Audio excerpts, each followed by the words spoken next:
शांतम्मा मर गई। मिसेज मेहता का बेटा पप्पू अभी अभी अनु को यह खबर सुना गया था। शांतम्मा से अनु का ना तो कोई भावनात्मक रिश्ता था, न ही वो अनु की कोई संबंधी थी। बस अनु की दिनचर्या से शांतम्मा अदृश्य रूप से जुड़ी हुई थी। अनु की सोच में असमय आकर शांतम्मा अनु को अपने बारे में सोचने को मजबूर कर दिया करती थी, इसलिए शांतम्मा की मौत से अनु को धक्का तो नहीं लगा था, पर दिल में एक हलचल सी मच गई। जब अनु इस नए मकान में रहने आई थी, तब सबसे पहले मकान की घंटी बजाने वाली शांतम्मा ही थी। आपको कामवाली चाहिए मेम साहब? शांतम्मा ने पूछा था। जवाब देने से पहले अनु ने उसे सिर से पांव तक निहारा। मोटा तगड़ा, काला शरीर, चिपटी नाक और घुंघराले बालों की लटों से मांग से कान तक दोनों ओर बालों के गोलाकार गुच्छे और बड़ी सी टिकली वाली बिंदिया से सजा चेहरा। अनु सोच रही थी अपने घुंघराली लटों को गोलाकार गुच्छों में संवारने में शांतम्मा को कितना समय लगता होगा मेम साहब। शांतम्मा ने अनु को इस तरह अपनी ओर देखते पाकर मुस्कुराकर टोका था। हाँ, कामवाली तो चाहिए, पर तुम्हें कल बताऊंगी, अनायास ही अनु बोल गई। अच्छा मेम साहब, मेरा नाम शांतम्मा है। कॉलोनी की सभी मेम साहब मुझे जानती हैं, आप चाहे तो किसी से भी मेरे बारे में पूछ सकती हैं, कहते हुए शांतम्मा लौट गई थी। अनु नई थी इसलिए उसी रोज कॉलोनी की कई महिलाएं अनु से मिलने आई थीं। पर किसी ने भी शांतम्मा को काम पर रखने का मशवरा नहीं दिया था। शांतम्मा को कॉलोनी की सभी गृहिणियों पर विश्वास था, इसलिए उसने अनु को सलाह दी थी कि वो कॉलोनी की महिलाओं से पूछ ले, लेकिन कॉलोनी की महिलाओं ने शांतम्मा के विश्वास को गलत ठहरा दिया था। इस बात से पसीज गई थी अनु।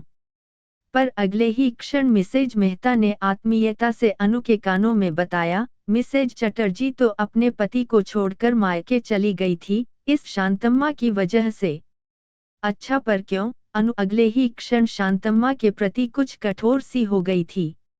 अरे, एक बरसाती रात मिस्टर चटर्जी उसे अपने स्कूटर पर घर छोड़ आए थे, बस इसी बात पर उस रात दोनों में जमकर झगड़ा हुआ और श्रीमती चटर्जी ने मायके का रुख किया। मगर क्यों? अनु को आश्चर्य हुआ था। इतना भी नहीं समझती? खोजती हुई मिसेज मेहता ने कहा था, वो चरित्रहीन है, पुरुषों पर डोरे डालने का प्रयास करती है। पर क्या शांतम्मा का पति नहीं है? अरे है, क्यों नहीं, हट्टा कट्टा पति है, कल मुन्ही का रिक्शा चलाता है, पर इसे मतुष्ट नहीं कर पाता होगा, तभी तो मुन्ह मारती फिरती है, मिसेज मेहता ने गंदा सा मुन्ह बनाते हुए स्पष्ट किया। इतने सारे लोगों की एक सी प्रतिक्रिया थी शांतम्मा के बारे में कि अनु के लिए उसे काम पर रख पाना संभव नहीं हुआ। अगले रोज शांतम्मा पूछने भी आई थी, मेम साहब क्या सोचा? फिलहाल तो मुझे जरूरत ही नहीं है, जब होगी तो बताऊंगी, कहते हुए अनु ने फटाक से किवाड़ बंद कर दिया।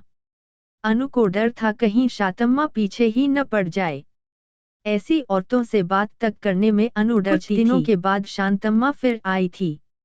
गिड़गिड़ाती हुई बोली थी, मेम साहब, मेरे बेटे को कैंसर है। बड़े डॉक्टर साहब कहते हैं, अगर जल्दी ऑपरेशन हो गया तो बच्चा बच जाएगा। मुंबई ले जाना है इलाज के लिए, अभी सिर्फ एक ही घर में काम है, कैसे जमा कर पाऊंगी उसके इलाज के लिए पैसा? अगर आप भी काम दे दें तो? तुम्हारा पति भी तो कमाता है। मेम साहब कमाता है, उसी की कमाई से तो घर चलता है, पर इतना ज्यादा नहीं कमाता कि बच्चे के लिए कुछ बचा सके, तभी तो मैं भी काम करती हूँ। कहते कहते शांतम्मा की आंखें भर आई। अनु फिर पसीज गई थी, पर शांतम्मा पर विश्वास करने में वो हिचक रही थी। ऐसी औरतें अपना काम निकालने के लिए कुछ भी कर सकती हैं, इसलिए अनु को बड़ी सफाई से शांतम्मा को रखने से इनकार करना पड़ा। तुम्हारे बेटे की दवाई इतनी सस्ती तो नहीं कि उसे ऐसे ही दे दूं। जितना काम तुम करती हो उससे तो दवाई के पैसे वसूल नहीं होते। रात का खाना बनाने आ जाया करो, तभी दवाई के पैसे वसूल होंगे। काम करने के लिए अनु ने एक नौकरानी रख ली थी, पर वो महसूस करती रहती कि वो कहीं न कहीं शांतम्मा के साथ अन्याय कर रही है। अपनी कॉलोनी की महिलाओं के सामने वो शांतम्मा के प्रति अपनी भावना या दुविधा को कह तो नहीं पाती थी, पर जब कभी शांतम्मा कहीं दिखाई दे जाती, अनु की आंखें झुक जाया करतीं। वो मन ही मन शांतम्मा के प्रति अपने को गुनहगार मानने लगी थी। अनु के घर की खिड़की से वह घर स्पष्ट दिखाई देता था, जहां शांतम्मा काम करती थी। उस घर में कोई महिला नहीं थी, बस विदुर होम्योपैथिक डॉक्टर और उनका इकलौता बेटा था। इसके अलावा 2 कुत्ते। वो तब तक काम करती रहती, जब तक डॉक्टर डिस्पेंसरी न चले जाते। अनु न चाहकर भी कई बार पर्दा खिसकाकर डॉक्टर के घर झांकती रहती। पता नहीं शांतम्मा के क्रियाकलापों में उसे क्या दिलचस्पी थी कि वो अपने आप को रोक नहीं पाती थी। अनु हर रोज यह प्रयास करती कि शांतम्मा की एक झलक उस दिख जाए। शांतम्मा कभी डॉक्टर साहब के बगीचे में पानी डालते हुए, कभी कुत्तों को नहलाते हुए, तो कभी डॉक्टर के बेटे का हाथ पकड़कर उसे बस स्टॉप की ओर ले जाते नजर आती। अनु ने महसूस किया था कि डॉक्टर साहब की नज़र हर वक्त शांतम्मा के उन पुष्ट टांगों पर टिकी रहती थी, जो साड़ी को ऊपर खींचकर खोंसने से स्पष्ट दिखाई पड़ता था। अनु को कई बार लगता था कि शांतम्मा का डॉक्टर साहब के साथ कोई ऐसा रिश्ता है, जिसे संदेहास्पद कहा जा सके। अनु न चाहकर भी कई बार पर्दा खिसकाकर डॉक्टर के घर झांकती रहती। पता नहीं शांतम्मा के क्रियाकलापों में उसे क्या दिलचस्पी थी कि वो अपने आप को रोक नहीं पाती थी। अनु हर रोज यह प्रयास करती कि शांतम्मा की एक झलक उस दिख जाए। शांतम्मा कभी डॉक्टर साहब के बगीचे में पानी डालते हुए, कभी कुत्तों को नहलाते हुए, तो कभी डॉक्टर के बेटे का हाथ पकड़कर उसे बस स्टॉप की ओर ले जाते नजर आती। अनु ने महसूस किया था कि डॉक्टर साहब की नज़र हर वक्त शांतम्मा के उन पुष्ट टांगों पर टिकी रहती थी, जो साड़ी को ऊपर खींचकर खोंसने से स्पष्ट दिखाई पड़ता था। अनु को कई बार लगता था कि शांतम्मा का डॉक्टर साहब के साथ कोई ऐसा रिश्ता है, जिसे संदेहास्पद कहा जा सके। एक दिन डॉक्टर साहब और शांतम्मा को ऊंची आवाज में बात करते सुनकर अनु दौड़ती हुई खिड़की पर आई थी। देखा, डॉक्टर साहब पेड़ पौधों को सींच रहे थे और शांतम्मा सीढ़ियों पर बैठी सुबक रही थी। डॉक्टर साहब जोर जोर से कह रहे थे, तुम्हारे बेटे की दवाई इतनी सस्ती तो नहीं कि उसे ऐसे ही दे दन। जितना काम तुम करती हो, उससे तो दवाई के पैसे वसूल नहीं होते। रात का खाना बनाने को आ जाया करो, तभी दवाई के पैसे वसूल होंगे, वरना मैं दवाइयाँ नहीं दे सकता। सोच लो, मेरे आदमी का गुस्सा तो आप जानते ही हो डॉक्टर साहब, रात को काम पर मैं नहीं आ सकती। चटर्जी साहब की बीवी के झंझट के बाद से मैंने रात का खाना बनाने का काम बिल्कुल ही बंद कर दिया है, तुम्हारी मर्जी। कहते हुए डॉक्टर साहब अंदर चले गए थे और शांतम्मा वहीं सीढ़ियों पर बैठी घंटों सुबकती रही। जब तक शांतम्मा वहां बैठी थी अनु अंदर जा ही नहीं सकी। पर्दे की ओट से वो लगातार उसे देखती रही थी। उसके बाद फिर कभी अनु को शांतम्मा नहीं दिखाई दी। हर रोज कई बार वो खिड़की खोलकर शांतम्मा को तलाशती रहती, पर शांतम्मा ने डॉक्टर साहब के घर आना बंद कर दिया था।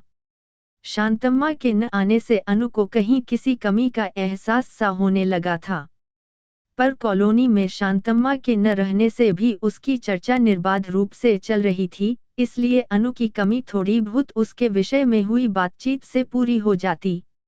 अनु को शायद शांतम्मा में दिलचस्पी इसलिए भी थी कि उसने आज तक अपने जीवन में ऐसी गंदी औरतों को नहीं देखा था, जो किसी और के पति पर डोरे डालती हो। कई बार अनु का मन होता कि वो शांतम्मा के जीवन में झांककर उसे करीब से देखे।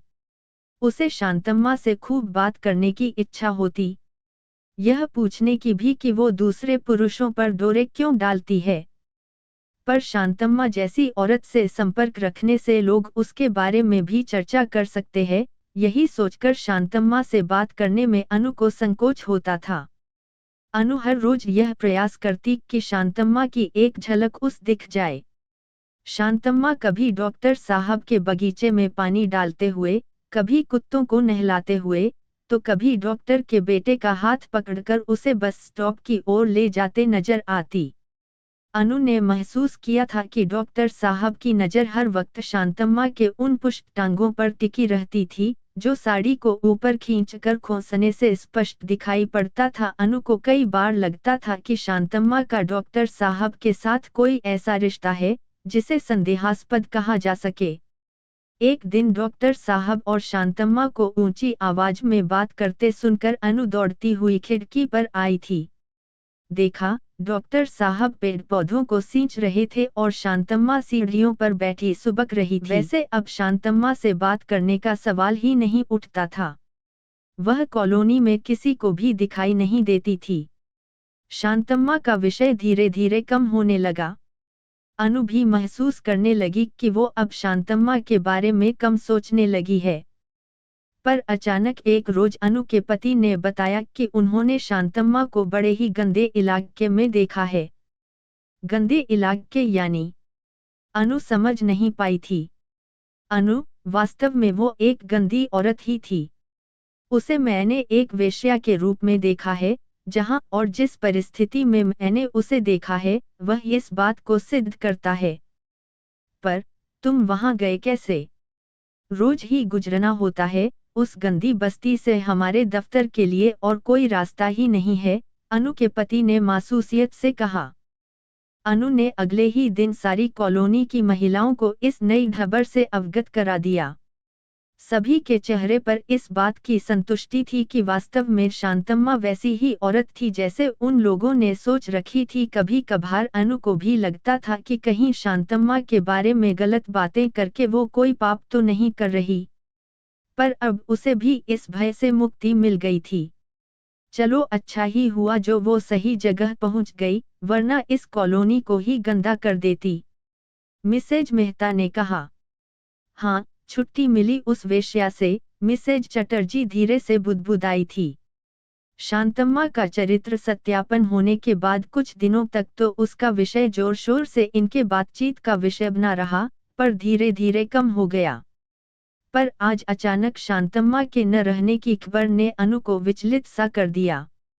अप्रत्यक्ष रूप से अनु के जीवन में शामिल रही। शांतम्मा के न रहने से उसे एक खालीपन का एहसास होने लगा। शांतम्मा के अंतिम दर्शन के लिए जाने को अनु तत्पर हो उठी। मिसेज मेहता को किसी तरह मनाकर अनु ने साथ लिया और शांतम्मा के घर चल दी। घर के आसपास लोगों का जमघट था। झोपड़े के बाहर शांतम्मा का शव बिना कफन के पड़ा था। सिरहाने उसका पति बैठा सुबक रहा था। मिसेज मेहता और अनु को सामने पाकर वो खड़ा हो गया। ये हुआ कैसे? मिसेज मेहता चेहरे पर ढेर सारे शोक भावों को दर्शाते हुए पूछ बैठी।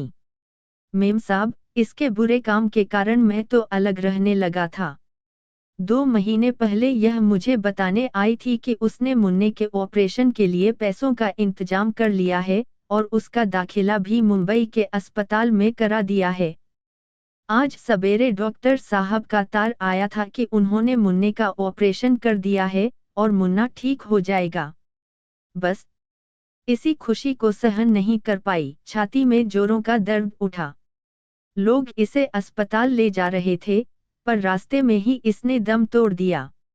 अनु और मिसेज मेहता ने एक दूसरे की ओर चोर दृष्टि से देखा। अनु को लग रहा था कि वो दोषी है। शांतम्मा की मौत के लिए उसे काम न देकर, उस पर अविश्वास करके, उसे गंदी औरत मानकर उसे गंदी औरत बनाने में भी उनका ही हाथ रहा था, वरना शांतम्मा तो एक माँ थी, एक कैंसर रोगी बेटे की ममतामयी किंतु मजबूर माँ। चलें। मिसेज मेहता का हाथ कसकर थामते हुए अनु ने धीरे से कहा। मुड़ते हुए उसने एक बार फिर शांतम्मा की ओर देखा। उसके हाथों में अब भी वो टेलीग्राम दबा हुआ था, जो अनु को मुंह चिढ़ा रहा था।